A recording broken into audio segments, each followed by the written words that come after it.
নতুন সম্পর্কে জড়ানো ও বিয়ে নিয়ে খবরদার সংবাদের শিরোনামে থাকেন শ্রাবন্তী চট্টোপাধ্যায়।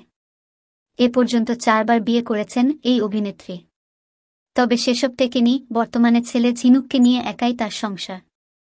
তবে আবার নতুন সম্পর্কে জড়িয়েছেন অভিনেত্রী শ্রাবন্তী। 2003 সালে পরিচালক রাজীব বিশ্বাসকে প্রথম বিয়ে করার 8 বছরের মাথায় বিচ্ছেদ ঘটে।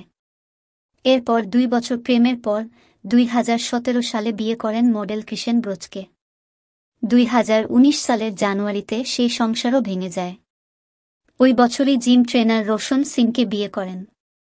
বিয়ের পর ওই স্বামীকে নিয়ে বাংলাদেশেও বেড়াতে আসেন পশ্চিমবঙ্গের এই অভিনেত্রী, কিন্তু 1 বছর পর পর বিচ্ছেদ হয় শ্রাবন্তী। শ্রাবন্তী বর্তমানে জাতীয় পুরস্কারপ্রাপ্ত ছবি অভিযাত্রীকের পরিচালক শুভ্রজিৎ মিত্রের সঙ্গে প্রেম করছেন। শুভ্রজিতের পরবর্তী ছবি দেবী চৌধুরানীতে নাম ভূমিকায় অভিনয় করেছেন শ্রাবন্তী। ডিসেম্বরেই সেই ছবির শুটিং শুরু হওয়ার কথা। শিগগিরই নাকি শ্রাবন্তী ও শুভ্রজিৎ নিজেদের সম্পর্ককে সামনে নিয়ে আসবেন। শ্রাবন্তী শুভ্রজিতের সম্পর্কের সূত্রপাত হয় বেঙ্গালুরুতে। বেঙ্গালুরুর এক চলচ্চিত্র উৎসবে গিয়েছিলেন 2 শিল্পী। যতদিন চলচ্চিত্র উৎসব চলেছে ততদিনই তারা একসঙ্গে ঘুরে বেরিয়েছেন। কলকাতায় ফিরে আসার পর জানা যায়, শ্রাবন্তীকে নিয়েই দেবী চৌধুরানী তৈরি করেছেন শুভ্রজিৎ। হইচই করে ছবির ঘোষণাও করে ফেলেন তিনি।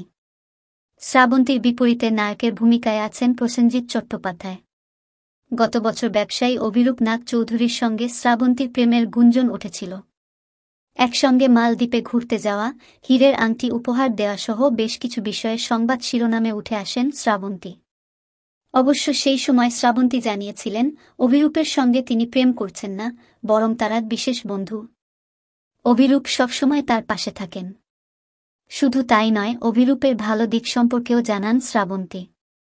শ্রাবন্তী বলেন, অভিরূপ মানুষ হিসেবে খুব ভালো, পরিবারের খেয়াল রাখে।